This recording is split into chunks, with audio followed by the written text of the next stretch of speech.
ఈరోజు ఉదయం 11 గంటల సమయంలో బిక్కవోలు గ్రామ శివారులో గల సీతారామ చెరువు దగ్గరలో ఉన్న ఖాళీ స్థలంలో ఆహ్, మాకు తెలిసిన సమాచారం ప్రకారం గంజాయి ఆహ్, అమ్మబడుతోంది, తీసుకోబడుతోంది అన్న సమాచారం ప్రకారం మేము ఒక రైడ్ చేయడం జరిగిందండి.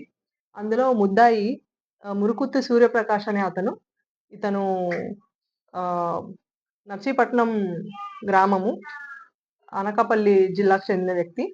ఇతను అతని స్నేహితులైన ఆహ్, ఆవాల మణికంఠ మరియు తోలుం రాజు అనే ఇద్దరికి గంజాయి సప్లై చేయడం కోసం తీసుకొస్తూ ఒక మోటార్ సైకిల్ మీద 21 కేజెస్ 21 కేజెస్ గంజాయిని తీసుకొస్తూ పట్టుబడ్డాడు.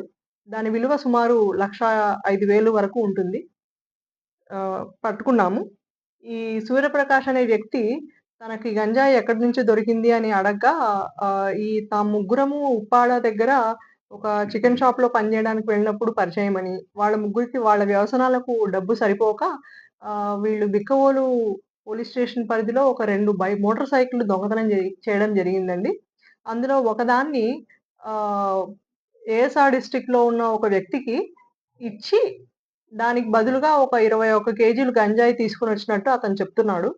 ఆ సప్లయర్ ఎవరో గూడా మేము తొందరలో పట్టుకుంటాము.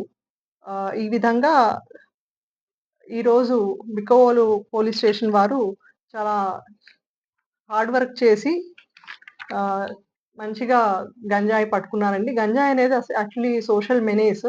ఇది మనము చాలా కఠినంగా వ్యవహరించాల్సిన విషయము. ఆహ్, మా జిల్లా ఎస్పీ గారి ఆధ్వర్యంలో ఇలాంటి గంజాయి పట్టుకోవడం మాకు సంతోషంగా ఉంది. నమస్కారం.